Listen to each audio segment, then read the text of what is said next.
Vamos a un tema sin duda preocupante porque se trata de la violencia y de la violencia la violencia en cualquier sentido es preocupante. El que vamos a abordar en este momento en específico es la violencia contra niños, niñas y adolescentes en Sonora y sin duda de los más indefensos en este terreno. Muchísimas gracias a Marco Paz Pelat, vocero de los Comités Ciudadanos de Seguridad, por tomarnos la llamada y poder ahondar en este tema. Buenos días, Marco, ¿cómo está?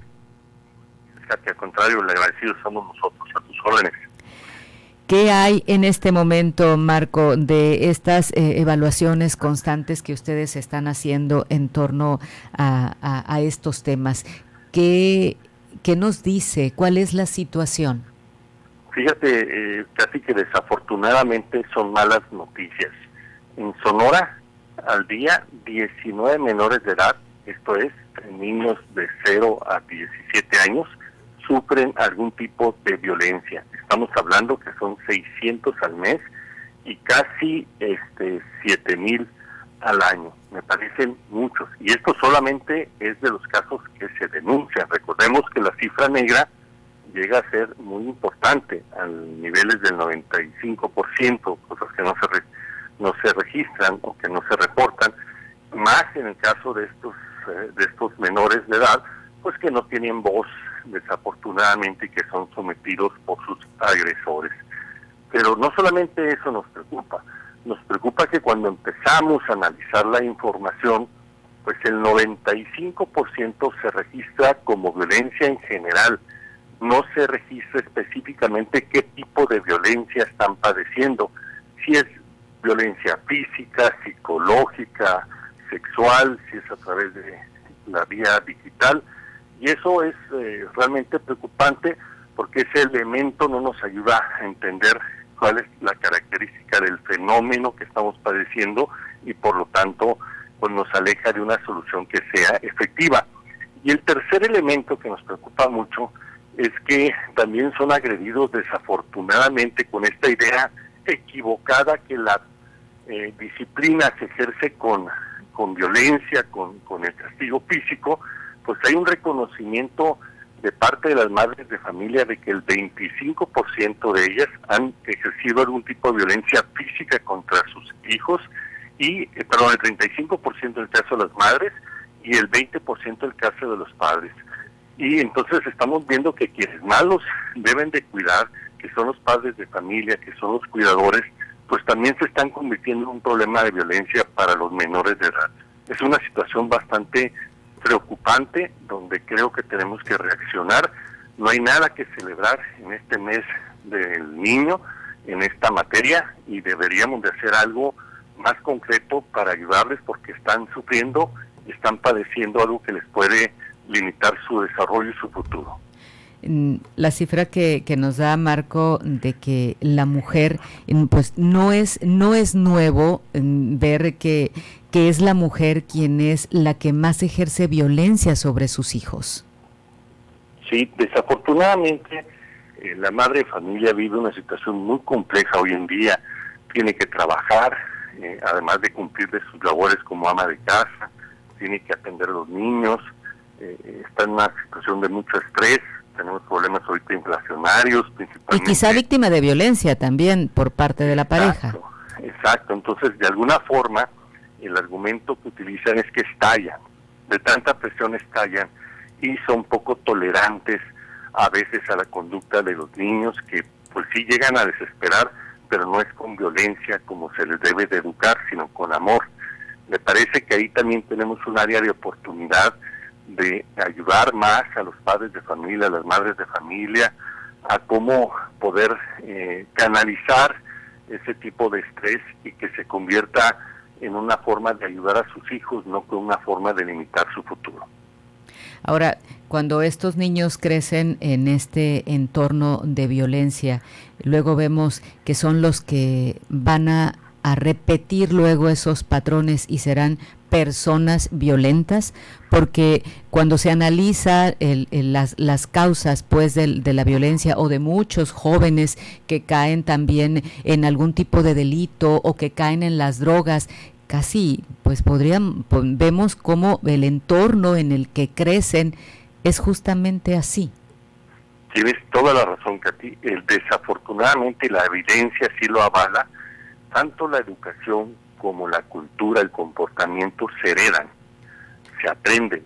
Entonces, padres violentos incuban en sus hijos futuros padres violentos. Y esa espiral sigue creciendo. Cuando analizamos cuáles son los principales elementos que influyeron en una conducta delictiva de un adulto, mucho tiene que ver, la mayoría de los casos, con un entorno familiar violento o disfuncional. Muchos de los problemas que tenemos de violencia se generan en nuestras casas. Por eso decimos que es un tema de corresponsabilidad. No solamente es el gobierno, nosotros como padres de familia, mucho tenemos que hacer en nuestras casas, en nuestras colonias, en la convivencia social, en las escuelas, ayudando a los maestros a una cultura de paz, a una cultura de educación basada en el amor, basada en la enseñanza del ejemplo de los buenos comportamientos. Las cifras que nos da Marco, si las comparamos con el estudio anterior que se haya hecho o la cifra anterior, ¿cómo que nos revela un aumento, nos decía? ¿Cómo estuvo la anterior? Las cifras que tenemos son del 21, eso es otro problema, no tenemos información actualizada. Y en este caso es difícil de poder llegar a una conclusión, Katy, porque recordemos que tenemos el fenómeno de la pandemia. Ahí se elevó de una forma exponencial la violencia intrafamiliar y por supuesto la violencia contra los niños. ¿Por qué? Porque estaban prácticamente todo el día en casa.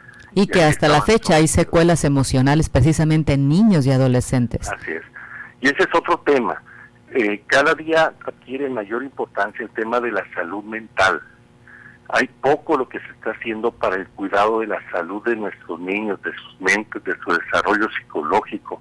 No solamente es un tema físico, también es un tema de cuidar sus sentimientos, que sepan administrarlos correctamente, que sepan procesar el entorno para que efectivamente rompan esa espiral de violencia y no la reproduzcan. Muy poco tenemos al respecto, creo que son unas de las áreas que como sociedad y como gobierno hemos sido deficientes y muchos de los especialistas dicen que la gran pandemia que viene es la pandemia de la salud mental, así que habría que prepararse.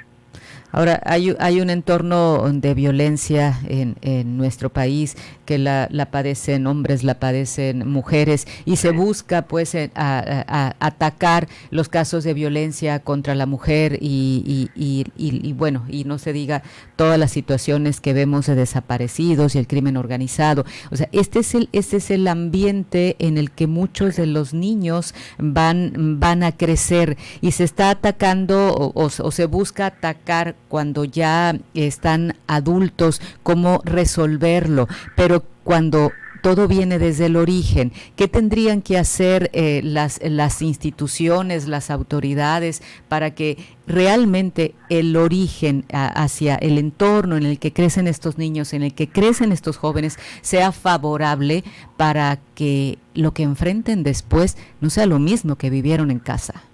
Todo lo cotidiano, todo lo que está alrededor del niño, del adolescente, está generado por muchos anuncios de violencia.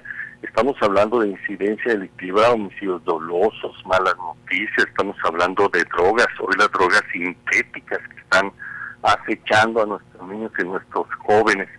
Lo primero que tenemos que hacer, y creo que lo está empezando a hacer bien la Secretaría de Seguridad Pública Estatal, es el tema de la prevención. O sea, la prevención es la acción más efectiva y más barata, por decirlo de alguna forma, porque evita que el fenómeno crezca y se consolide. Es más difícil corregir ya de adultos conductas que ya se aprendieron y errores que se cometieron y que los hicieron llegar a una situación de un delito por los cuales están siendo castigados. Tiene que ser en nuestras casas donde tenemos que dar la mayor batalla. Me parece que tenemos que no solamente ser preventivos, tenemos que ser inclusive un paso adelante de eso, atrás de eso, perdón, que es anticiparnos. Si tenemos toda esta información que deja clarísimo que tenemos un problema de violencia con a nuestros menores. Me parece que tenemos que meterle mucho más fuerza a programas, a educar, a concientizar, meterle más presupuesto, porque el presupuesto que se tiene, desafortunadamente, entiendo que hay muchas prioridades, pero esto, la salud mental, la salud de nuestros niños, el futuro de nuestro país, necesita recursos también para poder hacer los programas del alcance que se requieren. Lo que se hace bien, pero es muy limitado. En lo que nos menciona de la violencia con niños y adolescentes hasta los 17 años, ¿está incluido la violencia en las escuelas? Sí, desafortunadamente. Y un dato también que me faltó comentar, que el grupo que recibe más violencia, y esto la verdad es que se te derrite el corazón, son los niños de 0 a 5 años. Es algo que quisiéramos no tener que decirlo, qué lamentable. No, son los más desprotegidos, los que requieren para sobrevivir de nuestro apoyo como padres, y desafortunadamente es el grupo más violentado. ¿Eso en casa? En casa, sí. Y a veces tenemos noticias pues de algunas cosas horrorosas, ¿no? De violaciones y demás. Creo que algo estamos haciendo mal y tenemos que reaccionar a tiempo. Nuestro llamado con este tipo de reportes no es exhibir un problema, sino llamar a la acción. ¿A qué podemos hacer juntos, sociedad y gobierno, para mejorar esta situación? Ignorarla sería prácticamente solaparla y permitir que siga creciendo y haciéndonos daño. No podemos darnos ese lujo. Tenemos que reaccionar a tiempo y con contundencia. Y además estaríamos ante una sociedad indolente que si ante una situación como esa no hace algo, pues entonces, ¿qué nos espera? Pues, ¿ante qué cómo reaccionarías? ¿Qué más nos faltaría para reaccionar, no? Yo creo que los datos, aunque limitados, sí hablan de un problema de dimensiones importantes. Se reconoce que están haciendo ejercicios interesantes. Por ejemplo, está el CIPINA a nivel estatal, que está haciendo esfuerzos muy destacados en cuanto al apoyo a niños, niñas y adolescentes, pero tiene limitaciones presupuestales muy serias. Creo que es el momento de darle importancia. Por ejemplo, en Sonora no tenemos un programa sectorial para la atención de niños, niñas y adolescentes. Por lo tanto, no tenemos un presupuesto asignado específico y eso no nos permite poder agrupar todo lo que se está haciendo, medirlo para poderlo mejorar. Creo que urge, y creo que sería un buen paso por parte del gobierno del Estado, corregir esa situación y tener un programa sectorial que permita convocar a los esfuerzos entre sociedad y gobierno para atacar este tema. Interesante, tan interesante como lamentable y preocupante el tema. Así es. Muchísimas gracias, Marco Paz Pelat, vocero de los Comités Ciudadanos de Seguridad. Que tenga usted buen día. Al contrario, gracias a ti, Katy, por la sensibilidad de siempre tratar estos temas. Gracias. Reporte 100.